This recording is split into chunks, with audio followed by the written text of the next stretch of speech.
பெரியாரை மரியாதை குறைவாக பேசக்கூடியவர்களுக்கெல்லாம் நான் மரியாதை கொடுக்க தயாராக இல்லை. ஏன்னா பெரியார் தான் எங்களுடைய தலைவர். எங்கள் தலைவர்களுக்கெல்லாம் தலைவர் அவர் தான். அதனால் அதை நாங்கள் பெருசுப்படுத்தலை, பொருட்படுத்த தேவையில்லை.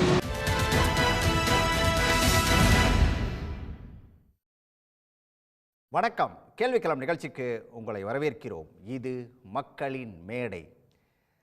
பெரியார் மேலே நாம் தமிழர் கட்சியுடைய ஒருங்கிணைப்பாளர் சீமான் தொடர்ந்து முன்வைத்துட்டு இருக்கக்கூடிய விமர்சனங்களுக்கு இன்னைக்கு முதலமைச்சர் மு.க.ஸ்டாலின் சில பதில்களை சொல்லியிருக்காரு. பெரியார் தான் எங்களுக்கு தலைவர், எங்கள் தலைவர்களுக்கெல்லாம் தலைவர். அவரை மரியாதை குறைவாக பேசக்கூடியவங்களுக்கு நான் மரியாதை கொடுக்க தயாராக இல்லை அப்படின்னு சொல்லி காட்டமான, அதாவது சீமானுடைய பெயரை சொல்லாமல் காட்டமான ஒரு பதிலை சொல்லியிருக்காரு முதலமைச்சர் மு.க.ஸ்டாலின்.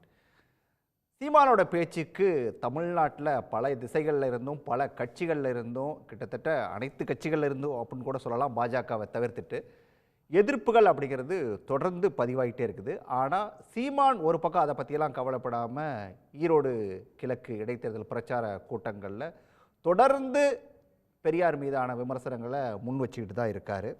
இந்த சூழலில் தான் முதலமைச்சரோட பேச்சு அப்படிங்கிறது எதை காட்டுது அப்படிங்கிற ஒரு மிக முக்கியமான கேள்வி இந்த நேரத்தில் எழுந்து நிற்குது. இது தொடர்பாக தான் இன்றைய கேள்விக்கள நிகழ்ச்சியில் விரிவாக பேசியிருக்கோம்.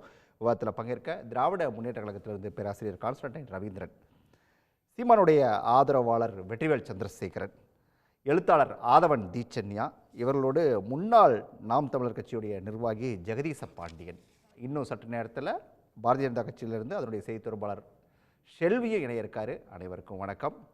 நிகழ்ச்சியை ஜெகதீச பாண்டியன்ட்டு ஆரம்பிக்கணும் அப்படின்னு நினைக்கிறேன். ஏன்னா நாம் தமிழர் கட்சியிலேருந்து கூட்டமாக அந்த கட்சியிலேருந்து விலகிட்டு இருக்காங்க.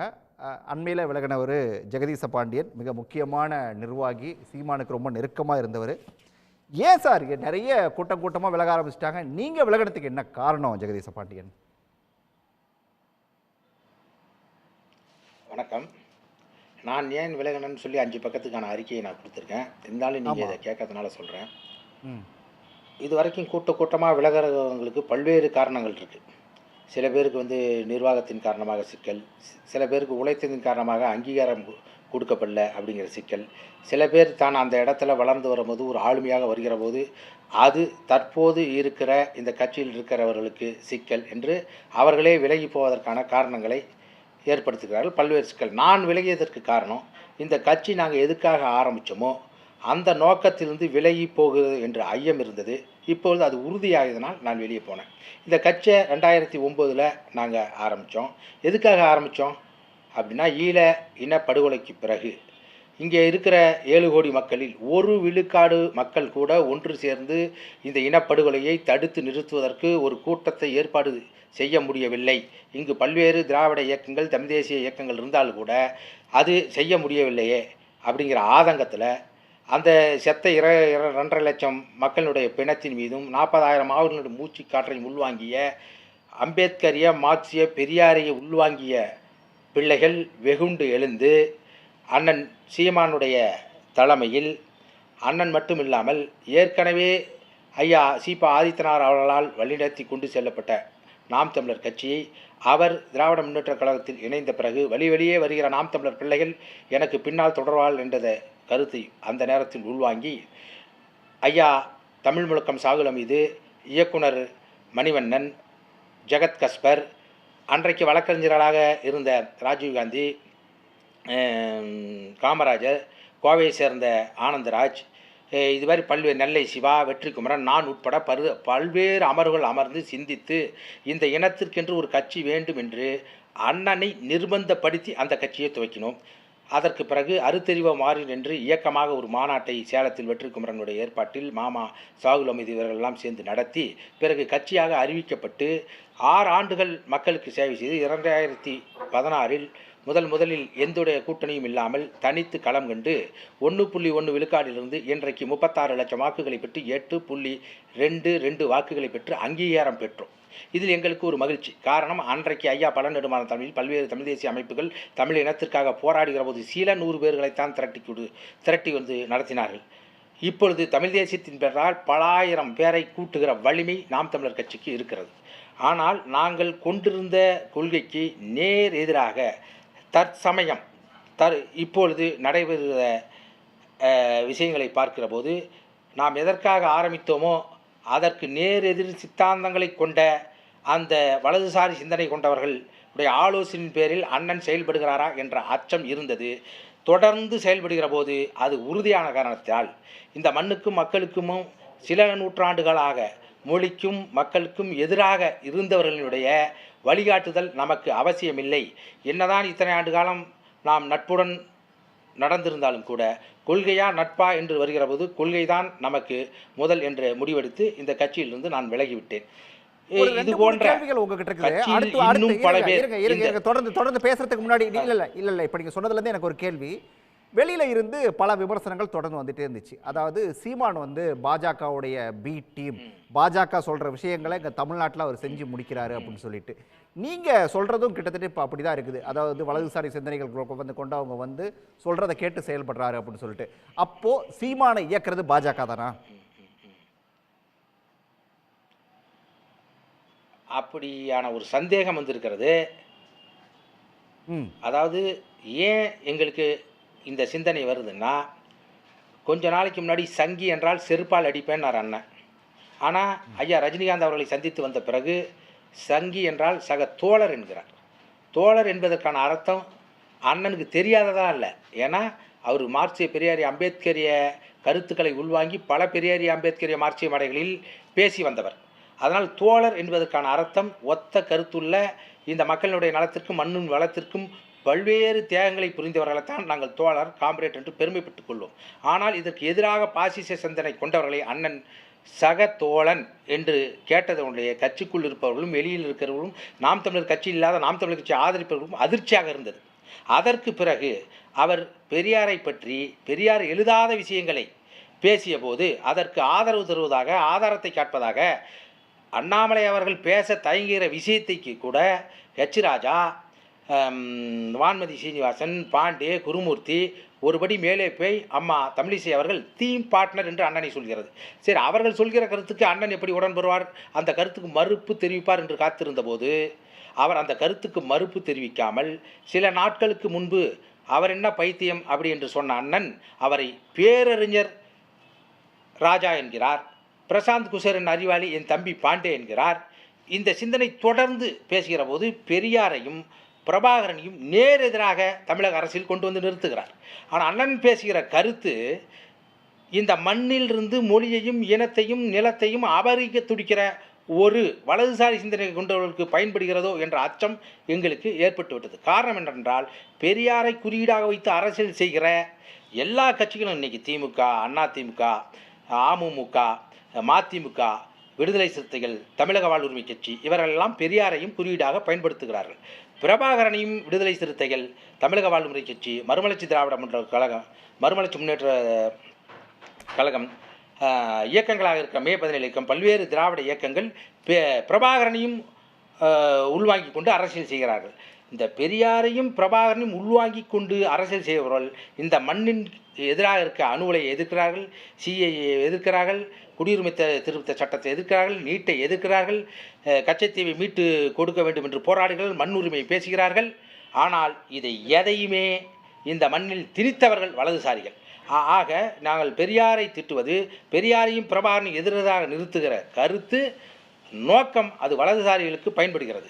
அப்படி நீங்கள் வலதுசாரி கருத்துக்களை நீங்கள் மறுக்காமல் அவர்களை ஆதரிப்போல் நீங்கள் பேசுவதால் எங்களுக்கு சந்தேகம் வந்தது.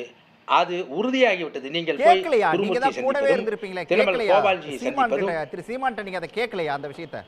நான் அந்த கடிதத்திலே சொல்லிருப்பேன். நாங்கள் சென்ற இடைத்தேர்தல், சென்ற ஈரோடு இடைத்தேர்தல் நடந்து கொண்டிருக்கிற போது கோபால்ஜியை சந்திக்க அண்ணன் போகிறார் என்று தெரிந்து நான், அண்ணா இது நமக்கு தேவையில்லாத வேலை, நமக்கு நேர் எதிர் சித்தாந்தம் கொண்டவர்கள், நீங்கள் நம்ம கட்சியில் இருப்பவர்களே கொள்கைக்கு முரண்பட்டால் அண்ணனாவது தம்பியாவது கொள்கை தான் பெரிது என்று சொன்னீர்கள், இவர்களை ஏன் பார்க்குறீங்கன்னு நான் போய் கேட்டேன். இல்லை, அவங்க இன்னொரு கட்சியை வீழ்த்த பயன்படுத்துவாங்க அப்படின்னு.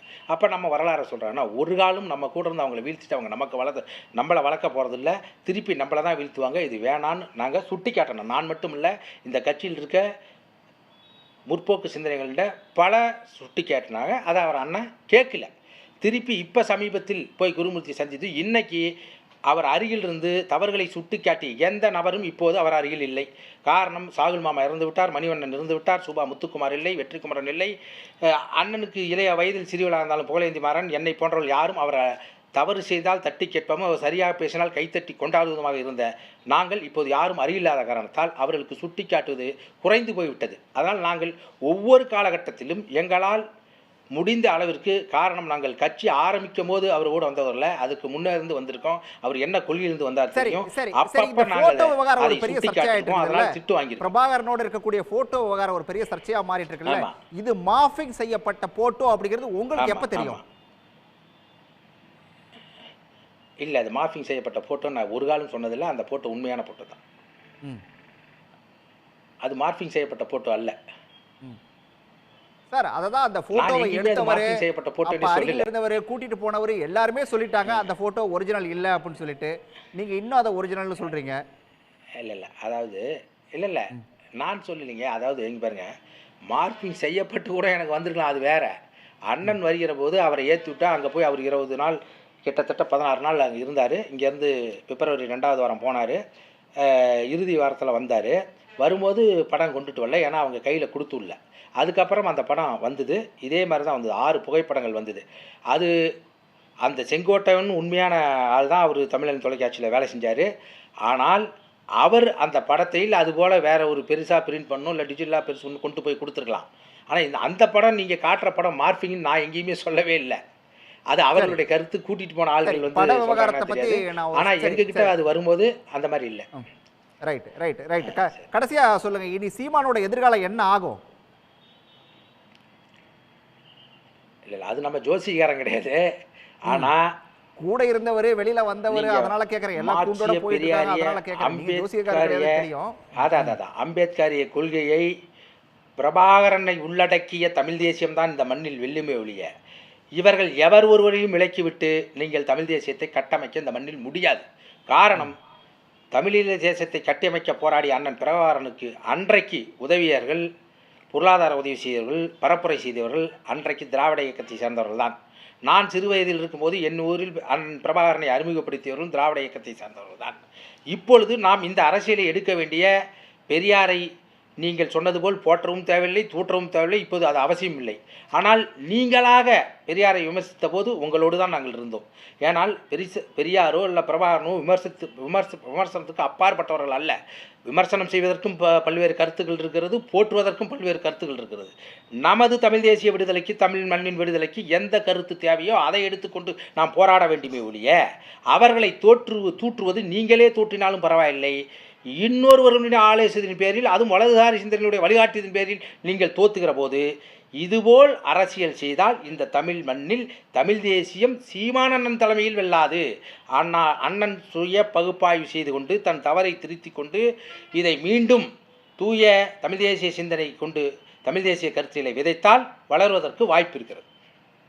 நன்றி ஜெகதீச பாண்டியன் சார். நான் வெற்றிவேல் சந்திரமோகன்கிட்ட கேட்கணும். நான் இப்போ பேசுகிற நாம் தமிழர் கட்சியோட முன்னாள் நிர்வாகி ஜெகதீச பாண்டியன் பல விஷயங்களில் சொன்னார். அதில் குறிப்பாக அவர் சொன்னதை நாம் கடந்து போயிட முடியாது. வலதுசாரி சிந்தனை கொண்டவங்களோட ஆலோசனையை கேட்டு தான் இப்போது சீமான் செயல்பட்டு இருக்காரு, நாங்கள் கூட இருந்தே பார்த்தோம் அப்படிங்கிறத கிட்டத்தட்ட வாக்குமூலம் போல் அவர் ஒப்பிச்சுட்டு போயிருக்காரு. எப்படி இதை நாங்கள் எடுத்துக்கிறது? அப்போ சீமானை இயக்கிறது பாஜக தான். பாஜக வலதுசாரி சிந்தனை உள்ள கட்சி என்று நீங்கள் கருதுகிறீர்கள். அப்படி ஒரு சிந்தனை உள்ள கட்சியாக எனக்கு தோன்றவில்லை. முதலில் என்ன சார் வேடிக்கையா இருக்கு? அது சாமிகள் கட்சி, அதற்கு எந்த வேற ஒரு முகாந்திரமும் கிடையாது. எனக்கு தெரிந்து தமிழகத்தின் மக்கள் தொகையில் 84 விழுக்காடு தமிழர்கள். இதுவரையில் யாரும் தமிழர்களை தனியாக பிரித்து அவர்கள் வாக்கு வங்கியை சுருட்ட வேண்டும் என்று நினைக்கவில்லை. இவர் முதலாக இந்த தமிழ் தேசிய வாக்குகளை மட்டுமே குறிவைத்து சாதிகளை கடந்து இவர் குறிபார்த்து வேலை செய்கிறார் என்று நமக்கு இப்பொழுது வெட்ட வெளிச்சமாகிவிட்டது. இவருக்கு தமிழ் வாக்குகளில் ஒரு பெரிய அளவு மாற்றத்தை இவர் கொண்டு வந்து விட்டாலே போதும், அடுத்த தேர்தலில் இவருடைய தாக்கம் பெரிதாக இருக்கும். ஆட்சியை பிடிக்கலாம், பிடிக்காமல் இருக்கலாம், ஆனால் தாக்கம் மிக பெரியதாக இருக்கும். தமிழர்கள் எல்லாமே வந்து சீமானுக்கு ஓட்டு போட்டுருவாங்கன்றீங்களா அப்போ? இவர் அவ்வளவு தெளிவாக திராவிடர் தமிழர் என்று பிரித்து கொண்டு வந்து விட்டாரே. உங்களுக்கே தெரிகிறது, அவர் பெரியார் மீது கொண்டு வந்திருக்கும் அத்துணை தாக்குதல்களுமே திராவிடன் தமிழன் என்று வெட்ட வெளிச்சமாகிவிட்டதே. இப்பொழுது அடுத்து தமிழன் என்று தமிழர்கள் ஒன்று கூடிவிட்டால் திராவிடர்கள் என்று சொல்லப்படும் மாற்று மொழிக்காரர்களால் இனிமேல் திராவிடர்கள் வந்து மாற்று மொழிக்காரர்கள் யாரு சார் சொன்னாங்க? என்ன சார் புதுசு புதுசா ஐயா சீபா ஆதித்தனார் அவர்கள் தெள்ளத் தெளிவாக சொல்லியிருக்கிறார். திராவிடன் என்பது திரிவடுகர், அதாவது கன்னடர், மலையாளி, தெலுங்கர் என்று அதோடு விட்டு விடுவோம். ஆனால் இது முதல் முறையாக நாம் தமிழர் என்று அவர் எடுத்துக்கொண்டு வந்து விட்டார். இதை இனிமேல் வேறு எந்த மொழிக்காரனும் தோற்கடிப்பது கடினம். கான்ஸ்டன்டைன்ட்ட கேட்கணும் இதற்கான பதிலை. சீமானை வந்து நீ தோற்கடிக்கிறது கஷ்டம், ஒட்டுமொத்த தமிழர்களை வந்து அவர் அப்படியே குத்தகைக்கு எடுத்துக்கிட்டாரு அப்படின்னு சொல்லிட்டு ஐயா வெற்றிவேல் சொல்றாரு. எப்படி அதை நம்ம எடுத்துக்கிறது? இல்லை ஐயா, அவர் சொல்றது ஒரு பக்கம். முதல்ல தலைவர் தளபதி அவர்கள் இன்னைக்கு கொடுத்த ஸ்டேட்மெண்ட் வந்து ரொம்ப முக்கியமானது. நிச்சயமா. ஏன்னா அவர் வந்து அரசியல் பொறுத்த வரைக்கும் ஆளுநர் போன்ற, நமது இன்றைக்கு இருக்கிற ஆளுநர் போன்ற ஒரு அநாகரிகமான சிந்தனை உள்ளவர்களை கூட அவர் ஓரளவிற்கு நாகரிகமாக கடந்து போகிற தலைவர், மாண்புமிகு முதலமைச்சர். ஆனால் ஐயா பெரியாரை சொல்லுகிற போது அவர் மிக தெளிவாக எங்கள் தலைவர், எங்கள் தலைவர்களுக்கெல்லாம் தலைவர், அவர்களை நான் மரியாதை குறைவாக பேசுகிறவர்களை நான் ஒரு பொருட்டாகவே நினைக்கப் போவதில்லை, அவர்களுக்கு நான் மரியாதை கொடுக்க தேவையில்லை என்று அவர் சொல்லியிருப்பது இன்றைக்கு இருக்கக்கூடிய பெரியாரின் தொண்டர்கள், அதாவது இயக்கங்களுக்கு அப்பாற்பட்டு நான் இன்றைக்கும் சொல்லுவேன், அதாவது திராவிட இயக்கங்கள் மீது கோபம் கொண்ட இளைஞர்கள், யுவதிகளுக்கு கூட ஐயா பெரியார் என்ற ஒரு பாசம் உண்டு. ஏனென்றால் அவர் விதைத்த விதைதான் இன்றைக்கு தமிழகம் விரிந்து பறந்து நிற்கிறது என்பதை யாரும் மறுக்க முடியாது. அந்த வகையில் மாண்புமிகு முதலமைச்சர் இன்றைக்கு தலைவர், எங்கள் தலைவர்களுக்கெல்லாம் தலைவர். எல்லாருக்கும் தெரியும், பேரறிஞர் அண்ணா அவர் ஏற்கனவே சொன்னது தான், நான் கண்டதும் கொண்டதும் ஒரே தலைவர் ஐயா பெரியார். ஆட்சியை பிடித்தவுடன் திருச்சிக்கு போய் ஐயா என் ஆட்சி உங்களுக்கு காணிக்கு. இதை தலைவர் கலைஞரும் பல நேரங்களில் வழிமொழிந்து திட்டங்களை நிறைவேற்றியிருக்கிறார். இன்றைக்கு மாண்புமிகு முதலமைச்சர் அவர்களும். இன்னும் நான் சொல்லுகிறேன், இந்த 24ஆம் தேதி ஐயா நினைவு நாள், அதற்கு முன்னால் வந்து ஐயா ஆசிரியர் வந்து ஒரு கைத்தடி கொடுத்தார். அப்போ தலைவர் முதலமைச்சர் அவங்க பேசும்போது சொன்னாங்க, என் வாழ்நாளில் நான் நிறைய நினைவு பரிசுகள்லாம் வாங்கியிருக்கிறேன், இது எல்லாவற்றிலும் எனக்கு வந்து மனசுக்கு நிம்மதியாகவும் ஒரு மகிழ்ச்சியாகவும் பெரும் மதிப்புக்குரியதாகவும் நான் இதை பார்க்கிறேன் என்று அவர் சொன்னார். சொன்னதோடு அவர் விடலை. அடுத்த நாள் தற்செயலாக நான் அவரை சந்திக்க வேண்டிய சூழ்நிலையில் சந்திக்கிறேன். நாங்கள் இதை பேசிவிட்டு அவர் காட்டுகிறார். எங்கே என்றால், அவரோடு நீங்கள் புகைப்படம் எடுக்கிற பொழுதெல்லாம் ஐயாவின் கைத்தடி வரக்கூடிய இடத்தில் அது இருக்கிறது. அதாவது இனிமேல் என்னோடு யார் புகைப்படம் எடுத்தாலும், அந்த நான் சொல்கிறேன் அந்த பிரத்யேகத்தில் எடுத்தாலும் இந்த கைத்தடி அவர்களோடு இருக்கும். அந்த அளவிற்கு ஐயா பெரியாரை உள்வாங்கிய தலைவர் தளபதி அவர்கள். அதனால்தான் ஐயாவை மரியாதை குறைவாக பேசியவனை நான் ஒரு பொருட்டாகவே மதிக்கவில்லை என்று அதாவது புறந்தள்ளி விட்டு அவர் போகிறார். இப்போ நீங்கள் வந்து ஐயா பெரியார் மேலே இப்போ சொன்னார். நான் ஒன்று தான் அண்ணன்கிட்ட கேட்குறேன். ஐயா ஆதித்தனார் சொன்னார்ல, அப்புறம் அவர் எப்படி சபாநாயகர் ஆனார் திமுகவில்? திமுக ஆட்சியில் முதல் சபாநாயகர் யார்? அப்புறம் அந்த தலைவர் கலைஞர் ஆட்சியில் வந்து அமைச்சர் யார்? இவங்களை விடலாம் ரொம்ப அதிகமாக பேசி ஐயா மாபோசி, தமிழர் இயக்கம் பேசியவர்கள் கடைசியில் என்ன சொல்லியிருக்காங்க? திராவிட இயக்கம் இல்லாமல் விடுதலை இல்லை. அப்போ இவங்களுக்கு என்ன ஒரு புரிதல் வரல அப்படின்னா, மாண்புமிகு ஐயா பெரியார் வந்து 1945 இங்கே வந்து திராவிட வாலிபர் சங்க மாநாடு நம்ம திருச்சியில் நடக்குது. அங்கே மிக தெளிவாக வரையறுக்கிறார். என்ன வரையறுக்கிறார் அப்படின்னா, பண்பாட்டு கலாச்சார விடுதலைக்கு திராவிடம், அரசியல் விடுதலைக்கு தமிழர். இந்த வரையறையை புரிஞ்சுக்கிட்டோம்னா நமக்கு இந்த குழப்பமே வராது. ஏன் அதை சொல்றார் அப்படின்னா, உங்களுக்கு இப்பவும் தெரியும், நம்மளுடைய சிந்து சமவெளி நாகரிகத்தில் ஒரு போட்டி இருந்துகிட்டே இருக்கு. இது திராவிட நாகரிகமா ஆரிய நாகரிகமா? தென்னிந்திய நாகரிகம் திராவிட நாகரிகம் என்பதை உலகம் ஒத்துக்கொண்டது. அப்போ இந்தியாவை உலகம் எப்படி பார்க்கிறது, அல்லது இந்த நாகரிகங்களை இல்லை இந்த மக்கள் வாழ்வியலை பார்க்கக்கூடிய வரலாறு எப்படி பார்க்கிறது என்று சொன்னால், வந்தேரிகள் ஆரியர்கள், இங்கே இருந்தவர்கள் திராவிடர்கள். அப்ப இங்கே இருக்கக்கூடிய பண்பாட்டையும் கலாச்சாரத்தையும் வைத்துத்தான் திராவிடம் என்பது நிர்ணயிக்கப்படுகிறது. ஆனால் ஐயா பெரியார் அதில் மிக தெளிவாக இருக்கிறார். அந்த பண்பாட்டு நாகரீகத்தில் நாங்கள் திராவிடர்கள், ஆனால் அரசியல் என்று வருகிற போது நாங்கள் தமிழர்கள். எங்களுக்கு தமிழர்களுக்கான அரசியல் தனியே, இங்கே இருந்து அவர்கள் மாறுபட்டு நிற்கலாம், அது வேறு. ஆனால் இதை புரிந்து கொண்டால் இந்த வேறுபாடுகள் வராது.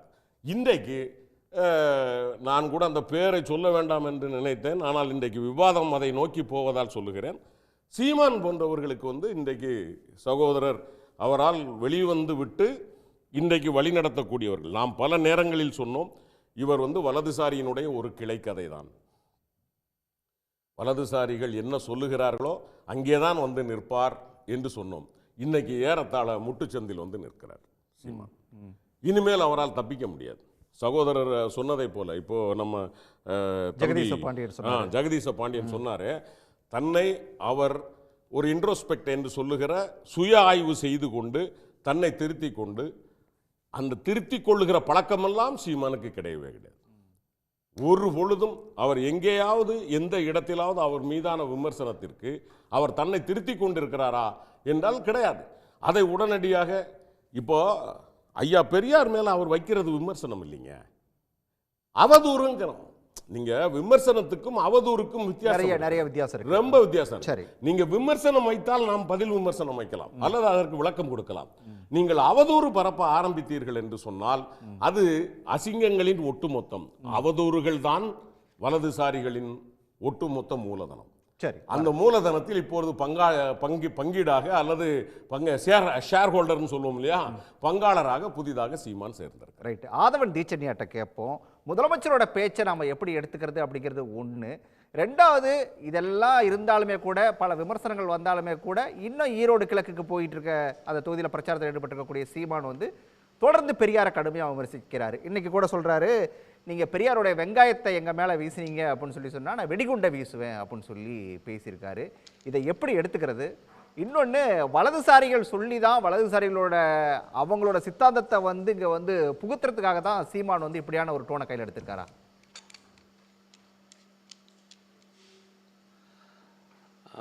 முதல்ல ஒரு எழுத்தாளராக எனக்கு சீமானை பார்க்கும்போது லேசான பொறாமை இருக்குது. எங்களெல்லாம் கற்பனை கூட செய்ய முடியாத பல கதைகளை அப்படி எடுத்தெடுப்பில் அடித்து நவுத்திட்டு போயிட்டே இருக்கிறாரு. இந்த சாமர்த்தியம் தமிழ்நாட்டில் இருக்கக்கூடிய எழுத்தாளர்கள் யாருக்குமே இல்லைன்னு என்னால் சொல்ல முடியும். ஆனால் சீமானுடைய இந்த கதை சொல்லக்கூடிய தன்மையில் ஒரு ஒப்புமையை என்னால் வரலாற்றிலேருந்து எடுத்துக்க முடியுது. எப்படி சாவர்கர் தனக்குத்தானே வீர் சாவர்கர்னு ஒரு புத்தகத்தை எழுதி அதை வேறு ஒரு பேரில் சித்திரகுப்தன்னு அவரே ஒரு புனைப்பெயரில் அவரையே பாராட்டி புகழ்ந்து வீர் சாவர்கர்னு எழுதி அதை வெளியிட்ட சாவர்கரை நீங்கள் இந்த நேரத்தில் நினைவு கூறலாம். இந்த நாட்டில் இல்லாத ஒரு ரயில்வே ஸ்டேஷனில் டீ விற்று ஒரு ஏழை மகன் இந்த நாட்டினுடைய பிரதமராக வந்திருக்கிறாருன்னு சொன்ன மோடியினுடைய கதையை யோசிக்கலாம். அந்த மாதிரி தான் எடுக்காத ஒரு புகைப்படத்தை வைத்துக்கொண்டு ஒரு எடிட் பண்ண ஒரு மோசடியான ஒரு புகைப்படத்தை வைத்துக்கொண்டு தமிழ்நாட்டினுடைய தமிழ் மக்களை மட்டுமல்ல ஈழத்தமிழர்களையும் சேர்த்து இவ்வளவு காலம் ஒருவரால் ஏமாற்ற முடிகிறது என்றால் இந்த சாமர்த்தியத்தை தான் நாம் வியப்பாக பார்க்க வேண்டியிருக்கிறது. என்ன செய்வது? நீங்கள் எத்தனை பெரிய காவலை வைத்தாலும், நீங்கள் எத்தனை லிவர் பூட்டு போட்டாலும் அதை திறப்பதற்கு ஒரு திருடன் கையில் கள்ளச்சாவி இருப்பதைப் போல எல்லா விதமான நுட்பங்களையும் உள்வாங்கி கொண்டு எல்லாரையும் ஏமாற்றக்கூடிய ஒரு சாமர்த்தியக்காரனாக சீமான் இந்த காலத்தில் உருவெடுத்திருக்கிறார் என்பதை நாம் ஒத்துக்கொள்ளத்தான் வேண்டியிருக்கிறது. இன்னும் அவர் கைவசம் என்னென்னலாம் இருக்கிறது என்று எனக்கு தெரியவில்லை. அவர் பெரியாரை பற்றி பேசுவது என்பது புதிய குற்றச்சாட்டுகள் ஒன்றுமில்லை. பெரியாருடைய தொடக்க காலத்திலிருந்தே அவருடைய கருத்தியல் எதிரிகள் அவருக்கு எதிராக இப்படியான கருத்துக்களை பேசித்தான் பார்த்திருக்கிறார்கள். அதில் சீமான் இப்போது பேசுகிறார் என்பதுதான் நமக்கு புது விஷயமா இருக்குதே ஒழிய அவர் பேச மாட்டாதவரெலாம் ஒன்றும் கிடையாது. நீங்கள் 2022 பெரியார் நினைவு நாளில் அவருடைய உரையை நீங்கள் கவனிச்சிங்கன்னா தெரியும். அதில் அவர் குறிப்பாக சொல்லியிருக்கிறார். என்னென்னா, பெரியாரை வந்து மிக உயர்வாக பாராட்டி அதை பேசிட்டு, ஆனால் பெரியார் மட்டும்தான் இதையெல்லாம் செய்தார் என்று சொல்வதை ஏற்பதில் எங்களுக்கு சிக்கல் இருக்கிறது என்று அதிலே குறிப்பாக சொல்லியிருக்கிறார். ஆனால் அதிலே பெரியாருக்கு எதிராக அவர் எதிர்மறையாக எதையும் பேசவில்லை. இப்போது அவர் சொல்லுகிறார், நான் என்றைக்கு என் தலைவன் வந்து பிரபாகரனை சந்தித்தேனோ, என்றைக்கு ஈழப் போராட்டத்தை இங்கு இருப்பவர்களெல்லாம் சேர்ந்து அது தோல்வியடைவதற்கு தங்களால் ஆன வேலையெல்லாம் செய்தார்களோ, அப்போது தான் எனக்கு புரிந்தது இவர்கள் என் இனத்தை அழிக்க வந்தவர்கள் என்று. அப்படி பார்த்தால் இவர் 2009 பெரியாருக்கு எதிராக பேசியிருக்க வேண்டும். ஆனால் 2022 வரைக்கும் பெரியாரை இகழ்ந்து ஒரு வார்த்தையும் பேசவில்லை. பெரியாரை விமர்சனபூர்வமாகத்தான் அவர் பேசியிருக்கிறார். இப்போது திடீரென்று ஏன் பெரியார் மீது இவ்வளவு காழ்ப்பு அவர் வெளிப்படுத்துகிறார் என்றால், அதற்கு பல்வேறு காரணங்களை இன்றைக்கு நண்பர்கள் பலரும் அவரோடு இருந்தவர்கள் சொல்கிறார்கள். இப்போது கடைசியாக லேட்டாக வந்தாலே லேட்டஸ்ட்டாக வந்திருக்கக்கூடிய நம்ம ஜெகதீச பாண்டியன் அவரும் சொல்லியிருக்கிறார் என்ன பிரச்சனை அப்படின்னு சொல்லி. ஆனால் பாருங்கள், இன்னும் பாரதிய ஜனதா கட்சி வலதுசாரி கட்சின்னு சொல்கிறதுக்கு கூட ஒருத்தருக்கு வந்து தயாராக இல்லாத ஒருத்தரும் இந்த அவையில் இருக்கிறாரு. பாஜகவே வலதுசாரி சிந்தனையாளர்கள் தான் அவங்களே வந்து அவங்களே அதான். அதனால் இந்த மாதிரியாக இன்றைக்கி பெரியாரை இகழ்ந்து பேசுவது என்பது தொடர்ந்து அவருடைய கருத்தியல் எதிரிகள் செய்து கொண்டிருந்த வேலையை ஒரு கட்டத்தில் அவர்கள் என்ன பேசினாலும் அவர்களால் பெரியாரை வந்து புறந்தள்ள முடியாத ஒரு இடத்திற்கு போய் சேர்கிறார்கள். இன்னும் சொல்வதாக இருந்தால், பாரதிய ஜனதா கட்சி ஒரே நாடு என்று ஒரு பத்திரிகை நடத்தி கொண்டிருந்தார்கள். அந்த பத்திரிகையில் வேதாந்தம் என்று நினைக்கின்றேன் அவர் ஒரு முறை எழுதியிருந்தார், என்னதான் இருந்தாலும் பெரியாரை நாம் புறக்கணித்து விடக்கூடாது. அவர் தன்னுடைய காலம் முழுவதும் இந்து மதத்தை சீர்திருத்துவதற்காகத்தான் கடுமையான விமர்சனங்களை வைத்தார். ஆகவே அவரை ஏன் நாம் 64வது நாயன்மாராக ஏற்றுக்கொள்ளக்கூடாது என்று ஒரு கட்டுரையை எழுதியிருந்தார். இதை பாரதிய ஜனதா கட்சியினுடைய அந்த பத்திரிகை ஒருவேளை ஆவண கோப்பிலே இருந்தால் எடுத்து பார்த்தால் தெரியும். இப்படியெல்லாம் கூட பெரியாரை உள்வாங்குவதற்கு அவர் முயற்சித்தார்கள். ஆனால் அப்படி உள்வாங்க முடியாத ஒரு சூழ்நிலையில் மீண்டும் அவர்கள் அவதூறுகளை களமிறக்குகிறார்கள். அப்படி அவதூறுகளை களமிறக்க போது அவர்கள் பேசினால் இவர்கள் இப்படித்தான் பெரியாரை அவதூறு செய்வார்கள் என்று ஏற்கனவே ஒரு அவப்பெயரை எடுத்துவிட்ட காரணத்தினால் புதிதாக தங்களுடைய அடியாட்களை இறக்குகிறார்கள். சீமான் அவர்களுக்கு மிக சமீபத்தில் கிடைத்த ஒரு அடியாளாக அவர்களுக்கு வாய்த்திருக்கிறார். ஆகவே அவர் பேசக்கூடிய கருத்துக்களை எல்லாம் இன்றைக்கு யார் களத்திலே நின்று ஆதரிக்கிறார்கள் என்றால், அவர் பேசக்கூடிய கருத்துக்களை இன்றைக்கு ஆதரிக்கக்கூடியவர்களாக பாரதிய ஜனதா கட்சி இருக்கிறது. இவர் ஒரு பெரியாரை பற்றி ஒரு அவதூறு சொல்லுகிறார். அந்த அவதூறுக்கான ஆதாரத்தை ஊடகவியலாளர்கள், அரசியல் கட்சி தலைவர்கள், பெரியாரிய உணர்வாளர்கள்லாம் கேட்கிற போது அவர் பொத்தி கொண்டிருக்கிறார். ஆனால் இவர் வந்து குதிக்கிறார். யார்? அண்ணாமலை. நான் அண்ணன் சீமான் பேசியதற்கெல்லாம் நான் ஆதாரத்தை கொடுக்கிறேன், இன்று மாலை வெளியிடுகிறேன். அவர் கட்டியிருக்கிற வாட்சிக்கு ரசீதை கேட்டே பல வருஷம் ஆச்சு, அதையே இன்னும் கொடுக்குறேன்னு சொல்லிவிட்டு கொடுக்காமல் டகுல் விட்டுக்கிட்டு இருக்கிற ஒரு ஆள் சீமான் பேசுகிறதுக்கு நான் ஆதாரத்தை கொடுக்குறேன்னு சொல்கிறார். இப்போ அவர் சொன்ன அந்த ஆதாரம் என்பது ஏற்கனவே சீமான் சொன்ன அதே பொய்யைத்தான் அவரும் சொல்வதற்கானதை ஆதாரம் என்று பேசி கொண்டிருக்கிறார். இப்படி ஒரு பெரியார் மீதான காலங்காலமாக அவருடைய கருத்தியல் எதிரிகள் பரப்பி கொண்டிருந்த அவதூறுகளை தன்னுடைய ஆவேசமான மொழியில் சீமானை வந்து இன்றைக்கு வெள்ளிக்கிழமை என்று சொன்னால் கூட இன்று வெள்ளிக்கிழமை அப்படின்னு வந்து ஒரு குதிக்காமல் அவரால் சொல்லவே முடியாது. கதவு திறந்திருக்கும் போது ஜன்னலை உடைத்தி கொண்டு உள்ளே வரக்கூடிய நம்முடைய தமிழ் சினிமாவின் கதாநாயகர்களைப் போலத்தான் சாதாரணமாக பேச வேண்டிய ஒரு சொல்லை கூட ஆவேசமாக ஏதோ அப்படி அடிமை தனத்திலிருந்து விடுவித்து கொண்டு வெளியே வருகிற போல பேசுவது சீமானுடைய இயல்பானது. அவர் என்னை பொறுத்தவரையிலும் அவர் திரைத்துறையிலே நடித்ததை விடவும் இப்போது பொது மேடைகளில் தான் மிக சிறப்பாக நடித்து கொண்டிருக்கிறார் என்பது என்னுடைய கருத்து. அந்த நடிப்பின் வழியாக ஏற்ற இறக்கங்களோடு ஒரு ஒரு நகைச்சுவையாக மட்டுமல்ல, ஒரு பொழுதுபோக்கு விஷயங்களாக கடந்த காலத்தில் பல விஷயங்களை பேசி கொண்டிருந்தார். அதில் இப்போது வந்து கூடுதலாக பெரியாரை இகழ்வாக பேசுவது, இது பெரியார் மண் அல்ல, பெரியாரே எனக்கு மண்ணுதான் என்று சிலேடையெல்லாம் வைத்து பேசி கொண்டிருப்பதையெல்லாம் நாம் பார்த்து கொண்டிருக்கிறோம். இதெல்லாம் அவருடைய இப்போதைய எஜமானர்களை குசிப்படுத்துவதற்காக அவர் பேசி கொண்டிருக்கிறார். அவர் குருமூர்த்தியோடு மிக நெருக்கமாக இருந்து கொண்டிருக்கிறார் என்பதே அவருடைய அரசியல் எவ்வளவு கெடுதலானது என்பதை உணர்த்துவதற்கு போதுமானது என்று நான் நினைக்கின்றேன். இந்த மாதிரியான ஒரு ஏனென்றால் குருமூர்த்தி என்பவர் எப்படி ஒரு நிழல் அதிகாரமாக தமிழ் சமூகத்தில், இந்திய சமூகத்தில் பல பேருக்கு பல்வேறு நேரங்களில் தரகு வேலை பார்த்து கொண்டிருந்தார் என்பதை கேரவன் பத்திரிகை மிக விரிவாக அவரை பற்றி எழுதியிருக்கிறது. அது தமிழில் கூட பார்ப்பனியத்தினுடைய நிழல் அதிகாரம் குருமூர்த்தி என்ற புத்தகமாக சுஜாதா அவர்களால் எழுதப்பட்ட அந்த கட்டுரை தமிழிலே வந்திருக்கிறது. தயவுசெய்து இந்த நேரத்தில் நேயர்கள் அந்த புத்தகத்தை எல்லாம் படித்து பார்க்க வேண்டும். குருமூர்த்தி இங்கு எந்த விதமான ஒரு சீரழிவு பார்ப்பனிய கருத்தியலை பரப்புவதற்கு பயன்படுத்தி கொண்டிருக்கிறார் என்பது, அவருடைய கைப்பாவையாக சீமான் இருக்கிறார் என்பதே ஏற்கனவே குருமூர்த்தியால் ரஜினி பட்டப்பாடு நமக்கு தெரியும். இன்றைக்கு அவரிடம் சீமான் சிக்கியிருக்கிறார், அல்லது சீமான் நீண்ட காலமாக அவர்களால் களமிறக்கி இன்றைக்கு வெளிப்படையாக வர முயற்சித்திருக்கிறார். ஆகவே இந்த மாதிரியான ஒரு சூழ்நிலையில் தான் தமிழ்நாடு முதலமைச்சர்கள் அவர்கள் பெரியாரை இழிவுபடுத்துவர்களை நாங்கள் பொருட்படுத்துவதும் இல்லை, பெரிவுபடுத்தவும் இல்லை என்று சொல்லியிருக்கிறார்.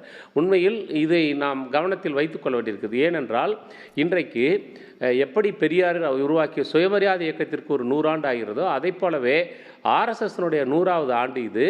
இன்றைக்கு அகண்ட இந்திய பாரதத்திற்கான அரசியல் சாசனத்தை நாங்கள் தயாரித்து விட்டோம். அந்த அரசியல் சாசனத்தை பிப்ரவரி 1 வாரத்திலே நாங்கள் வெளியிட இருக்கிறோம் என்று இன்றைக்கு சனாதனவாதிகள் கொக்கரித்து கொண்டிருக்கிறார்கள்.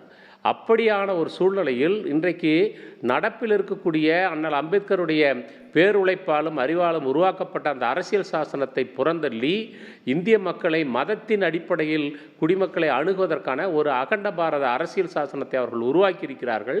அதனுடைய வரைவறிக்கை வெளியிடப் போகிறார்கள் என்றால் இது இந்த நாட்டிற்கே மிகப்பெரிய அச்சுறுத்தலையும் ஆபத்தையும் கொண்டு வந்து சேர்த்திருக்கிறது. நம்முடைய சமூகம் அதை பற்றித்தான் இன்றைக்கு தீவிரமாக விவாதங்களை நடத்தி கொண்டிருக்க வேண்டும். ஆனால் இந்த சீமானின் உளறல்களுக்காக ஒரே நிமிடம், இந்த சீமானுடைய உளறல்களுக்கெல்லாம் நாம் நம்முடைய நேரத்தையும் உழைப்பையும் செலவழிக்க வேண்டியதாக இருக்கிறதே என்கிற விரக்தியிலிருந்து கூட முதல்வர் அவ்வாறு பேசியதாக நாம் புரிந்து கொள்ளலாம். அல்லது நம்முடைய விவாத களத்தினுடைய பேசுபொருள் மாற வேண்டும் என்கிற உள்கிடக்கையிலிருந்தும் கூட அவர் சொன்னதாக நான் புரிந்து கொள்கிறேன். இதைத்தான் தமிழ் சமூகம் கவனத்தில் வைத்துக்கொண்டு தங்களுடைய விவாத களத்தினுடைய பேசுபொருளை மாற்றிக்கொள்ள வேண்டும் என்று நான் கேட்டுக்கொள்கிறேன். ரைட், பேசுவோம் சார். அப்போ தொடர்ந்து பேசலாம். ஷெல்வி சார், உங்ககிட்ட தான் வலதுசாரிகளோட கைப்பாவையாக சீமான் மாறிட்டார், அதனால தான் பெரியாரை பற்றிய அவதூறு பேச்சுகளை இப்படி அள்ளி விட்டுட்டு இருக்காரு அப்படிங்கிற குற்றச்சாட்டை நேரடியாகவே வைக்கிறாங்க. அதுவும் குறிப்பாக நாம் தமிழர் கட்சியிலேருந்து விலகி வந்த நிர்வாகிகளே அதை சொல்ல ஆரம்பிச்சிட்டாங்க. இதை எப்படி பார்க்குது பாஜக? வலதுசாரிகள்னு சொல்லி அவங்க கை நீட்டி காட்டுறது பாஜகவை நோக்கி தான். எல்லாருக்கும் வணக்கம். வலதுசாரிகள் நாங்கள் நாட்டே ஆள்றோம், இந்தியாவே. என்னவோ எங்கள் கைப்பாவே இந்த நாடே இருக்குது. அப்புறம் என்னவோ சீமான் அதில் ஒருத்தராக இருந்தால் அதில் என்ன பெரிய கஷ்டம் உங்களுக்கு? எனக்கு புரியல. சீமானை இயக்குறது பாஜக தானா? நான் என்ன கேட்குறேன், வலதுசாரிகள் இன்னைக்கு இந்திய நாட்டை ஆள்றச்ச, வலதுசாரி சித்தாந்தத்தில் இந்திய நாட்டை ஆள்றச்ச அதை இந்திய மக்கள் ஏற்றுக்கொண்டு எங்களை ஆட்சியில் உட்கார வச்சுருக்காங்க. என்னவோ வலதுசாரிகள்னா உங்கள் பாஷையில் ஏதோ ஒரு தீண்டத்தகாத கட்சி மாதிரியே பேசுறீங்க. அப்படி எதுவும் சொல்லல, அப்படி தான் பேசுகிறீங்க. என்னவோ இங்கே உட்கார்ந்துருக்கிறவங்கெல்லாம் வலதுசாரிகள் வலதுசாரிகள் வலதுசாரிகள். நீங்களே தீண்டாமையை பற்றி பெரியார் பேசுனதை பார்த்தா நம்ம வலதுசாரிகள் தமிழ்நாட்டிலே பார்த்தாவே இவங்களெல்லாம் பார்த்தா இவங்கெல்லாம் இருக்கக்கூடாது, இவங்கெல்லாம் வாழக்கூடாது, வலதுசாரிகளுடைய சித்தாந்தம் அப்படி இப்படி. என்ன இது லாஜிக்கு? எங்கள் கருத்துக்களை நாங்கள் பேசுகிறோம், எங்கள் கருத்தை நாங்கள் சொல்கிறோம். நாங்கள் என்ன சொல்கிறோம், முதல்வர் இன்றைக்கி சொன்ன மாதிரி பெரியாரை பற்றி தவறாக பேசுபவர்களை நான் பொருட்படுத்துவதே இல்லைன்றது மாதிரி நாங்கள் எங்கள் கொள்கை வீர சவுக்காரை பற்றி யார் பேசினாலும் நாங்கள் அதை பொருட்படுத்துறதே கிடையாது. எப்படி உங்களுக்கு பெரியார் ஒரு முக்கியமோ எங்களுக்கு வீர சவுக்கார் முக்கியம். அதை நாங்கள் ஏற்று கொண்டாடுகிறோம். நாங்கள் என்ன சொல்கிறோம், அன்றைக்கி ஆரம்பித்த வர விதை இன்றைக்கி ஆர்எஸ்எஸ்ன்ற ஒரு கட்சி 100 ஆர்எஸ்எஸ்ன்ற ஒரு இயக்கம் 100 வருஷமாக கொண்டு இன்றைக்கி ஒரு இயக்கம் தன்னை வெளிப்படுத்தி கொள்ளாமல் முதுகெலும்பாக இருந்து இன்றைக்கி மத்தியில் 3வது முறையாக டீ வித்த பிரதமர் ஒரு எகல் அவருக்கு. அவர் எந்த இடத்துல டீ வித்தாருன்னு. அப்போ நான் எந்த இடத்துல எல்லா ஆதாரமும் கேட்கட்டா ஒவ்வொருத்தரையும்? அதாவது ஒரு பிரதமரை நீங்கள் உட்கார்ந்த இடத்துல உட்கார்ந்துக்கின்னு ஒரு எழுத்தாளர் என்ற போர்வையில் அவர் டீ வித்ததுக்கு எந்த ஆதாரம் இருக்குதுன்னு கேட்கறத நீங்கள் ஆமோதிக்கிறீங்க. அது எப்படி ஆமோதிக்கலாம் நீங்கள்? நான் என்ன கேட்குறேன், ஒரு பிரதமரை ஒருத்தர் உட்கார்ந்து ஒரு எழுத்தாளர் என்ற போர்வையில் இந்திய நாட்டில் ஒருத்தர் ஆளக்கூடிய ஒரு பிரதமரை உட்கார்ந்த இடத்துல நான் எழுத்தாளர் நான் கேட்கலாம் அப்படின்னா நான் தமிழ்நாட்டில் இருக்கிற ஒவ்வொருத்தரையும் கேட்கட்டா? நான் கேட்கட்டேன். இது எந்த விதத்தில் நீங்கள் ஒரு நடுவராக உட்காந்துக்கின்னு ஒரு பிரதமரை ஒருத்தர் அவர் எந்த கேட்க கூடாது ஐயா? அது எப்படி கேட்கலாம்? ஒரு கான்ஸ்டிடியூஷன் அத்தாரிட்டி. இப்போ முதல்வர் சொல்லுகிறார் அந்த முதல்வருக்கு நான் மரியாதை கொடுக்கணும். அதுதான் வந்து நம்ம மரபு, அதுதான் மரபு. இப்போ சீமான் சார் பேசுகிறார், சீமான் சார் சிந்தனை இருக்கிறது. குருமூர்த்தி சாரை பற்றி பேசுகிறாங்க. குருமூர்த்தி சாருக்காக யாரும் இங்கே பேசாத சமயத்தில் குருமூர்த்தி சாரை பற்றி பேசுகிறதே தப்பு. நான் என்ன கேட்குறேன், குருமூர்த்தி சாருடைய ஜாதியை கொண்டு வர்றது, நான் என்ன கேட்குறேன், இங்கே எதுக்கு அந்த ஜாதியை கொண்டு வரீங்க? நான் வந்து எந்த விதத்தில் அந்த ஜாதியை நீங்கள் கொண்டு வரதுக்கு உங்களுக்கு ரைட்ஸ் கொடுத்தது? அவங்க பிராமணனாக இருந்தால் நீங்கள் கொண்டு வந்துடலாமா? மற்ற ஜாதிக்காரங்களை வந்து நீங்கள் பேசுகிறதுக்கு முடியுமா உங்களுக்கு? நான் என்ன கேட்குறேன், அதில் என்ன ஒரு இலக்காரம் எல்லாத்துலேயும்? அது வந்து நான் என்ன கேட்குறேன், நான் அவர் பேசுகிற வரைக்கும் கம்முன்னு இருந்தேன், நான் யாருக்கும் குறுக்க வரல. சரி, நீங்கள் எனக்குன்னு ஒரு தனிப்பட்ட இது கொடுத்துருக்கீங்க. நான் என்ன சொல்கிறேன், ஒரு சிந்தனைகள் பேசுகிறாங்க. எங்கள் முருகன்ஜி சொல்லியிருக்காரு. நாங்கள் என்ன கேட்குறோம் அப்படின்னா, தந்தை பெரியாருடைய எண்ணத்துக்கு ஏற்றவாறு இன்றைக்கி தமிழ்நாட்டில் முர்மு அம்மா வந்திருக்காங்க. அவங்க ஒரு தாழ்த்தப்பட்டவங்களை இந்தியாவுடைய உயர்ந்த பதிவில் உட்கார்ந்து அழகு பார்க்குறது பாரதிய ஜனதா கட்சி. எங்களுடைய தமிழ்நாட்டில் முருகன்ஜி சொல்லியிருக்காரு, பெரியாரை நாங்கள் வந்து அப்படி ஒதுக்க முடியாது. இவரே சொன்னார். இப்போது எங்கள் வேதாந்தம் சார் வந்து ஏற்கனவே வந்து ஒரே நாடு பத்திரிகையில் எழுதியிருக்காருன்னு சொல்லி. நான் என்ன சொல்கிறேன், பெரியாரது வந்து கருத்துக்களில் வந்து எங்களது சிலது ஒப்பீனியன் மிஸ் எங்களுக்கு வந்து ஏற்றுக்கொள்ள. அவங்களும் என்ன சொல்ல வராங்க, கருத்தியல் ரீதியா அரசியல் ரீதியா எதிர்கொள்ள நாங்க தயாரா இருக்கோம், எதிர்கொள்ளுங்க வாங்க. நாங்க அதை தான் எதிர்கொள்றோம். அப்படி இல்லாம சீமான் பரப்புற அவதூறு தான் கேக்குறாங்க. சீமான் பரப்புறதுக்கு அவர் ஐயா பதில் சொல்வார். நான் என்ன கேட்கிறேன், அது பின்னணியில இருக்கிறது பாஜக, பாஜக இயக்கிறது. நான் என்ன கேட்கிறேன், சீமான் சார் ஒரு நடவடிக்கையும் பாஜக இயக்கிறதுன்னு எப்படி நீங்க வருவீங்க? அவர் இலங்கை போய் பிரபாகரனை சந்திச்சாருன்னு வருது. இப்போ ஐயா சொன்னார் சந்திச்சது உண்மைன்றாரு. அவங்க கூட இருந்த ஜெகதீசன் சார் சொல்றாரு, நாங்கள்லாம் அதை தான் இயக்கணுமா? அது வந்து நான் என்ன சொல்றேன், பிரபாகரன் அவர் சந்திக்கக்கூடிய காலகட்டத்தில் அவர் ஆதரிச்ச எல்லாரும் நீங்கள் அதுக்கு சப்போர்ட் பண்ணுவீங்க. எங்களுக்கு அதில் வந்து சப்போர்ட் கிடையாது. நாங்கள் அதில் எந்த விதத்தில் ஆதரிச்சோன்னு நீங்கள் சொல்ல முடியும்? நான் என்ன கேட்குறேன், சீமான் சார் ஒரு கருத்தை பேசுகிறாரு, அதுக்கு எங்கள் தலைவர் என்ன சொல்கிறாரு, பெரியார் பேசியக்கூடிய விஷயத்துக்கு நான் ஆதாரம் தருகிறேன்னு சொல்கிறாரு. அது வந்து அவர் ஆதாரத்தை வந்து சீமான் கொடுக்கலனாலும் என்கிட்ட இருக்குன்றாரு. ஏன்னா முரசொலியில் வந்த கட்டுரைகளே பழைய கட்டுரைகளை வந்து இப்போ எழுத்தாளர் ஆதவன் சாருக்கு தெரியாத முரசொலியில் பெரியாரை பற்றி வந்த கட்டுரைகள்லாம் எப்படி வந்து ஒரே நாடு பத்திரிகையில் வேதாந்தம் எழுத ஆதரவு மட்டும் அவருக்கு தெரியுதோ, அப்போ முரசொலியில் கருத்து சமயத்தில் அன்றைக்கு பெரியாருக்கும் திராவிட கழகத்திற்கும் திராவிட முன்னேற்ற கழகத்துக்கும் இருக்கக்கூடிய சமயத்தில் சார் ஒரே விஷயம், சீமான் பேசுனதுக்கு ஆதாரத்தை கொடுங்கன்னு சொல்லிட்டு அவர் பேசுகிற நாள்லேருந்து எல்லாரும் கேட்டுட்டாங்க. இது வரைக்கும் எங்கேயும் யாரும் கொடுக்கல. இல்லை அதுக்கு வந்து நீங்கள் சாரை கேளுங்க, அவர் கொடுப்பாரு. அவர் கொடுக்கலன்னா அப்புறமா நாங்கள் அதை பற்றி பேசுகிறோம். நான் என்ன சொல்கிறேன், எங்களுக்கு என்னன்னா ஏதோ வலதுசாரி சிந்தனையோட யாருமே இந்த நாட்டில் இருக்கக்கூடாதுன்னா வலதுசாரி இருக்கக்கூடாதுன்னு யாரு சார் சொன்னாங்க? ஐயா, வலதுசாரி சிந்தனையோட ஆட்சியிலே வந்து பங்கு பெற்று திராவிட முன்னேற்ற கழகம் எங்களோட இருந்திருக்க. அப்பெல்லாம் நாங்கள் வந்து என்ன கட்சி, அப்பெல்லாம் ஏற்றுக்கொள்ளப்பட்ட கட்சியா? நான் என்ன கேட்குறேன், உங்களுக்கு வேணும்னா பொன் கூடம் வைக்கக்கூடிய மருமக, ஆகாதன்னா மண் கூடம் வைக்கிற மருமக, இந்த கான்செப்ட் எல்லாம் வேலைக்கு ஆகாது சார்.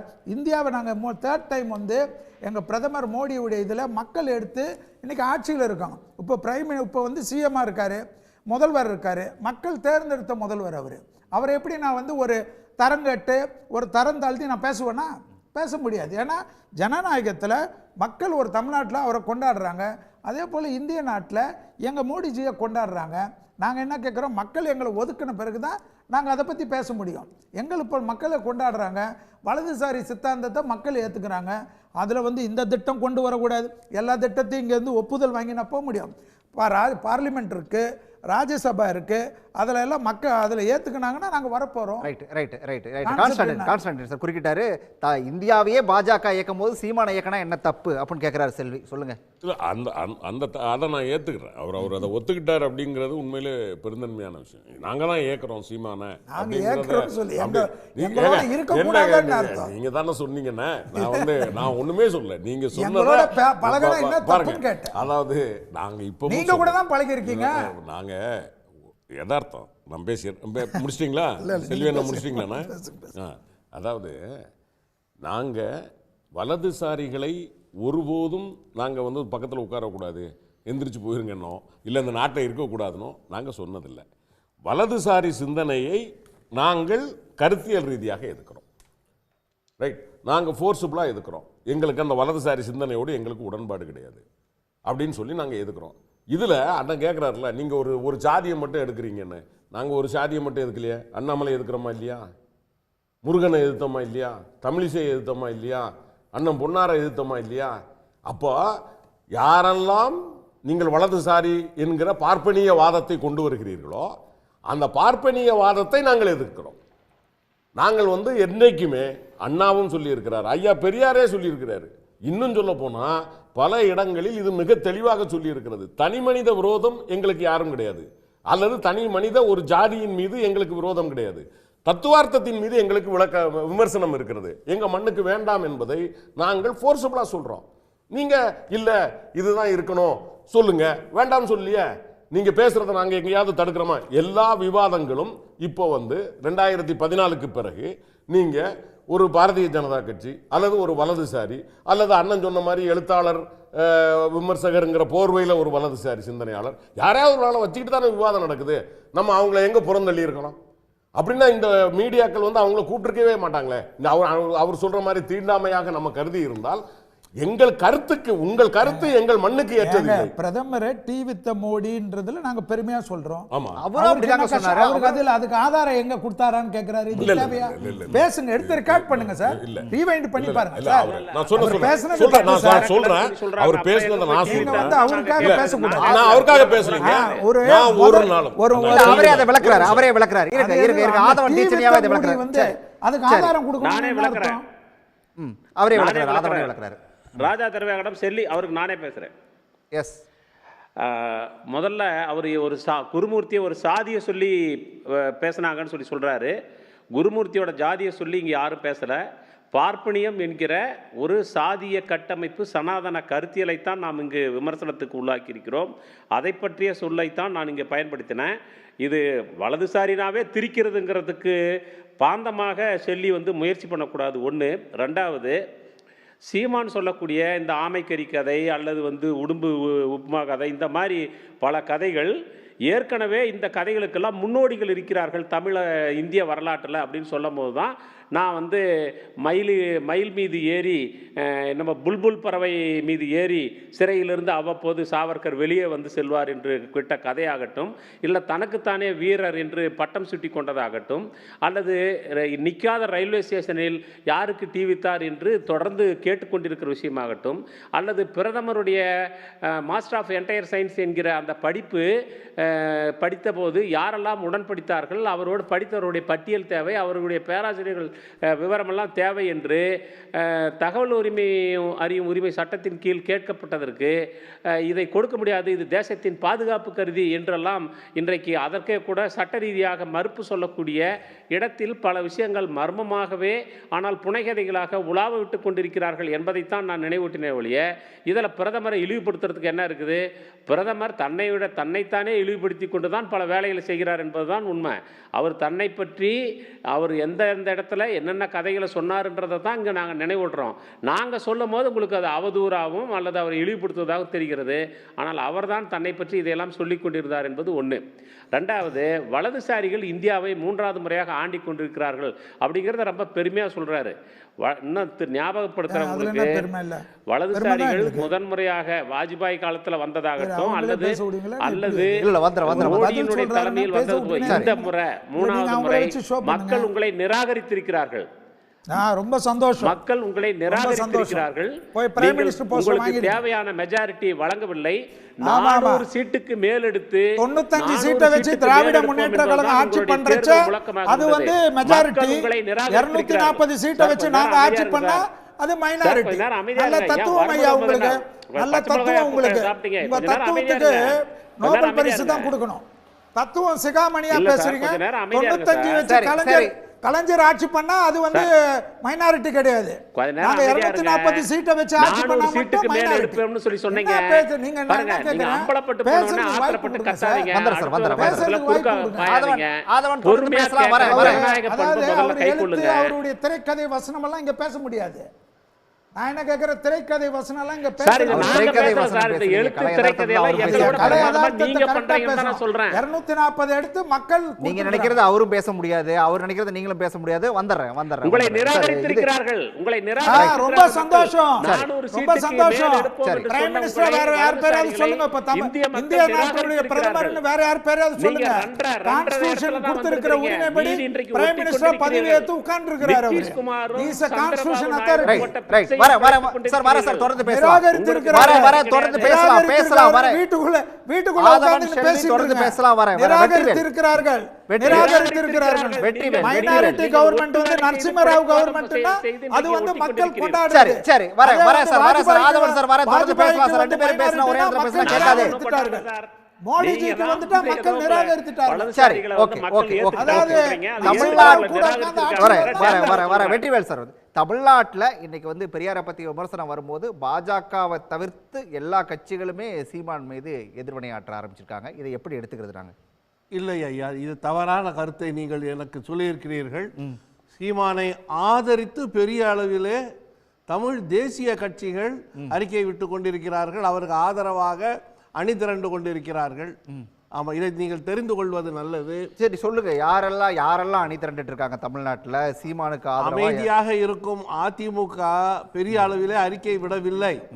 அப்படியானால் அதிமுக வந்து ஒரு சின்ன கட்சி அல்ல.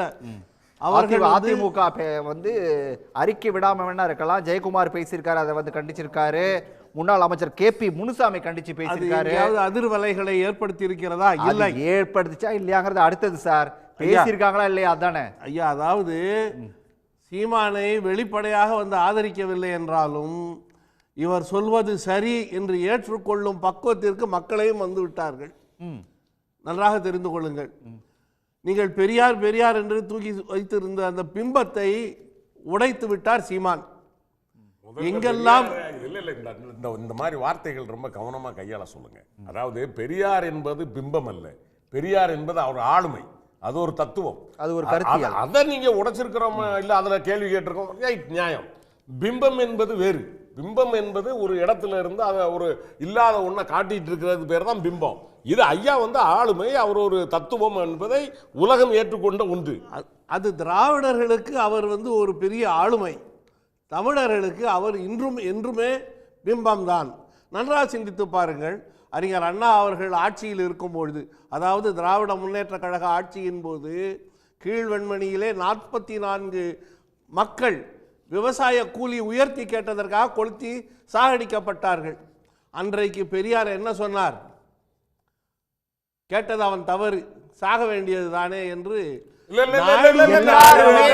எல்லாமே போற போக்குல அதற்கான ஆதாரத்தை கேட்டா எப்பயுமே ஆதாரம் கொடுக்கறதுல சீமான் பேசுறதுல இது பொய்யுங்க. நீங்க வந்து இதுக்கு எந்த இத மாதிரி ஒரு பொய்யை உங்க பாட்டுக்கு புரட்டி விட்டுட்டே போறீங்க. இது பொய். ஐயா புரட்டப்பட்டதுதான் பொய். இல்ல, இப்பொழுதுதான் உண்மை வெளிவர ஆரம்பித்திருக்கிறது. உண்மைகளை பேசுங்க, நான் கேட்கிறோம். சொல்லுங்கள் ஐயா. இல்லை வெற்றிவேல் சார், அதாவது வந்து ஆதாரமே இல்லாத ஒரு விஷயத்துக்கு வந்து நீங்களா வந்து ஒவ்வொன்றும் அடிச்சு விட்டு போறீங்க. அதற்கான ஆதாரத்தை தேடிட்டு அப்படி எல்லாம் அடிச்சு விடுறதுக்கு இது நாங்கள் வந்து சன் டிவியில் உட்காந்து சொல்ல முடியாதுயா. உங்களுக்கு வேணும்னா நாங்கள் அந்த தரவுகளை கொண்டு உங்களுக்கு கொடுத்துட்றோம். விடுதலை பத்திரிகையில் வந்ததைத்தான் நாங்கள் கொடுக்க முடியும். சீமானு இதே தான் சொல்றாரு. எதை கேட்டாலும் விடுதலையில வந்துச்சு இதே தான் சொல்லிட்டு இருக்கீங்க. ஆமா, சீமான் வந்து ஒண்ணு விடுதலை சொல்றீங்க, இல்ல முரசொலியை சொல்றீங்க.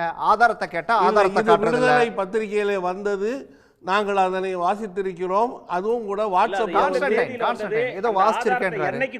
விடுதலையில இந்த மாதிரியான என்னைக்கு வந்துச்சு, எப்போ வந்துச்சுன்னு கேளுங்க.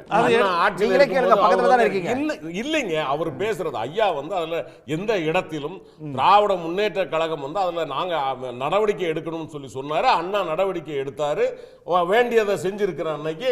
இதை தாண்டி உங்களுக்கு என்ன வேணாம்? அந்த மக்களுக்கு வந்து நாம சட்டத்தை நிலைநாட்ட வேண்டியது ஆட்சியாளர்களின் பொறுப்பு. அதை அவர் செய்திருக்கிறார். ஆனால் பெரியாரின் கருத்து என்ன? பெரியார் ஒண்ணு வந்து விவசாயிகளை தூக்கி போட்டு கொல்லணும்னா அவர் சொல்லல. உங்க இஷ்டத்துக்கு உங்க பாட்டுக்கு அடிச்சு விட்டு போகாதீங்கன்னா, நீங்க அவருடைய ஒரு உண்மையான கருத்தை நீங்க கருத்தியல் ரீதியா உங்களுக்கு வலு சேர்க்கிறதுக்கு வைங்க, நாங்க பதில் பேசுறோம். நீங்க அதுவே இல்லாம உங்க பாட்டுக்கு அவர் சொன்ன மாதிரியே அன்னைக்கே சொன்னார், நான் அடுத்த நாள் வந்து நான் தருவேன் அப்படின்னாரு. இன்னைக்கு வரைக்கும் தந்திருக்காரா? சீமான் பேசினாரு. ஐயா வெற்றிவேல் இன்னொரு விஷயத்தை போற போக்குல சொன்னாரு. இது வந்து தமிழர்கள் பாதையை கையில எடுத்திருக்காரு சீமான். யாரு தமிழர்கள் எல்லாம் சீமான் பக்கம் நிக்கிறாங்க அப்படின்னு சொல்லி சொன்னாரு. தமிழர்கள் எப்படி சீமான் பக்கம் நின்றா? அப்ப எங்க பின்னாடி எல்லாம் யார் நிக்கிறா? ஏங்க நாங்க இப்ப அப்படி பார்த்தா அதிமுக, திமுக இந்த இயக்கங்கள், இதை தாண்டி இருக்கக்கூடிய சீமானை தவிர மீது அத்தனை இயக்கங்களும் ஐயா பெரியாரை கொண்டாடுது.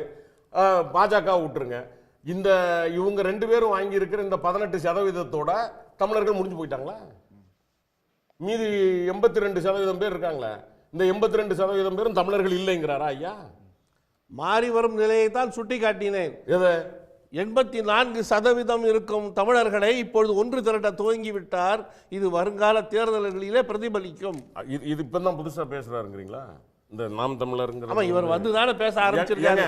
ஐயா அவர் ஐயா சீபா ஆதித்தனார் பேசினது, ஐயா மாபோசி பேசினது இதெல்லாம் வந்து கிடையாது. ஆமா, சீபா ஆதித்தனார் ஐயாவும் மாப்போ சிவஞானம் ஐயாவும் தவறாக வழிநடத்தப்பட்டார்கள். திராவிட முன்னேற்ற கழகத்தால் ஏமாற்றப்பட்டார்கள். அவர்களை போன்ற தமிழ் தேசியவாதிகளை இந்த உலகம் பார்த்ததில்லை. ஆனாலும் விதி அவர்கள் தடுமாறி போனார்கள். யார்? ஐயா சீபா ஆதித்தனார் தடுமாறிட்டாரு, ஐயா பாபோசி தடுமாறிட்டாரு. ஆனா தடுமாறாம போறது சீமா. பனங்காட்டு நரி தடுமாறாது. இந்த பனங்காட்டு நரியை பத்தி செல்வியோட கருத்தை கேட்டுருவோம். நீங்க எப்படி அதை பாக்குறீங்க? என்ன சார் அவரு தன்னை அவர் புலிங்கிறாரு, நீங்க நரின்றீங்க, என்ன சார் நடக்குது? இல்லை இல்லை, எங்களுக்கு நான் என்ன கேட்குறேன், அவர் வந்து அவருடைய கருத்துக்களை அவர் முதல்ல பெரியார் பற்றி பேசணும். இப்போ பெரியார் இது வந்து சில கொள்கைகள் வந்து எல்லாமே ஓகே. திராவிட கழகம் வந்து அவர் வந்து இந்த கடவுள் மறுப்பு கொள்கையை வந்து திராவிட முன்னேற்ற கழகத்தில் இருக்கக்கூடிய கட்சியில் இருக்கக்கூடிய எம்எல்ஏக்கள் மந்திரிகள் எல்லார் வீட்லையும் ஏற்றுக்கிறாங்களா? எல்லோரும் கடவுளை கும்பிடாமல் இருக்காங்களா? பெரியார் விஷயத்தில் நமக்கு சில விஷயங்கள் வந்து பெண்களுக்காக சொன்ன விஷயத்தில் எங்கள் கட்சியில் இருக்கவங்களே தானே அதை ஆமோதிக்கிறாங்க. அதுபோல் வந்து சில விஷயங்கள் வந்து எங்களுக்கு முற்போக்கான விஷயத்தை வந்து பெரியார் விஷயத்தில் நாங்கள் ஒதுக்குறோம். இது எல்லாருக்கும் இருக்கக்கூடிய சார். இந்த சார் ஒரு தலைவர்கள் பேசுவாங்க, அதில் எல்லாமே வந்து நம்ம ஏற்றுக்கணும்னு ஒன்றும் சர்வாதிகார நாட்டில் இல்லையே. நான் என்ன கேட்குறேன், பெரியார் 1000 விஷயம் பேசியிருப்பார். அதுக்கு பெண்களுக்கு விடுதலை கொடுக்கறது, பெண்களுக்கு சமத்துவம் கொடுக்கறதெல்லாம் வந்து எங்கள் கட்சியை வந்து அதுக்கு உண்டான ஒரு அங்கீகாரம் எங்கள் முருகன்ஜியை அதை பற்றி பேசியிருக்கிறாரு. நான் என்ன கேட்குறேன், அதே போல் கடவுள் விஷயத்தில் வந்து நாங்கள் எதிர்மறையான விளைவுகள் அதை நாங்கள் ஏற்றுக்கொள்ள முடியாதுன்றது சொல்லியிருக்கோம். அந்த கடவுள் விஷயத்தை அனைத்து இந்த அண்ணா திராவிட முன்னேற்ற கழகம் ஏற்றுக்குமா, இல்லை திராவிட முன்னேற்ற கழகம் ஏற்றுக்குமா? சொல்றது ஒன்னே ஒன்று மட்டும் அதில் நீங்கள் சொல்லிட்டு போகிறதுல, பேரறிஞர் அண்ணா திமுகவை துவக்கும் போதே கடவுளை பற்றி உங்கள் பார்வை என்ன என்று கேட்டபோது ஒன்றே குலம் ஒருவனே மிக தெளிவாக பேசுனதுக்கு நான் என்ன சொல்றேன்னா, அது போல தாங்க ஒரு லீடர். அவர் பெரியார் வந்து தமிழ்நாட்டை பொறுத்த வரைக்கும் எல்லாருக்கும் வந்து எப்பொழுதும் சின்ன பாடத்துலேருந்து நம்மலாம் இங்கே தான் படிச்சிருக்கோம். ஸோ பெரியாருக்கு வந்து நமக்கும் ஒரு அந்த பெரியாருடைய விஷயத்தில் ஈர்ப்பு இல்லாமல் இருக்க முடியாது. அதே சமயம் சீமான் சார் பேசுகிறதுக்கெல்லாம் நான் வந்து சீமான் சாருடைய கொள்கை பரப்பு செயலாளராக நான் பேசலை. பாரதிய ஜனதா கட்சியுடைய ஸ்போக்ஸ் பர்சன் இருந்தால் நான் பேச முடியும். என் கட்சி சம்மந்தப்பட்ட விஷயத்தில் நீங்கள் கேளுங்க, நான் சொல்கிறேன். இதில் வந்து என்னென்னா, நான் கேட்குறது ஒரே ஒருன்னா, எங்கள் கூட்டணியில் தமிழ்நாட்டில் யார் இல்லைன்னு நீங்கள் ஒருத்தரை சொல்லுங்கள், அப்புறமா வந்து வலதுசாரி சித்தாந்தத்தை பற்றி பேசுவோம். இல்லை, இந்த ஒன்று சொல்லிடுறேன் தம்பி. அதாவது இவர்கள் வலதுசாரி சிந்தனை என்று இந்துத்துவ கொள்கைகளை வைத்திருந்த போது இந்த 5 கட்டளைகளுக்கு உட்பட்டு வந்தார்களா இல்லையா? அயோத்தியா பற்றி நாங்கள் பேச மாட்டோம், சரி, கோயிலை இடிக்க மாட்டோம், சிஏஏ கொண்டு வர மாட்டோம், ஜம்மு காஷ்மீர் 370 கொண்டு வர மாட்டோம். இந்த மினிமம் காமன் ப்ரோக்ராமில் எங்கள் தலைவர் கலைஞர் கேட்டதற்கு நீங்கள் ஒத்துக்கொண்டது மட்டுமல்ல, 2002 இது சம்பந்தமாக பாராளுமன்றத்தில் விவாதம் வருகிற போது தலைவர் கலைஞர் இங்கிருந்து கடிதம் எழுதியவுடன் அன்றைய பிரதமர் வாஜ்பாய் அவர்கள் விவாதத்தில் பங்கேற்ற அனைவருக்கும் நன்றி.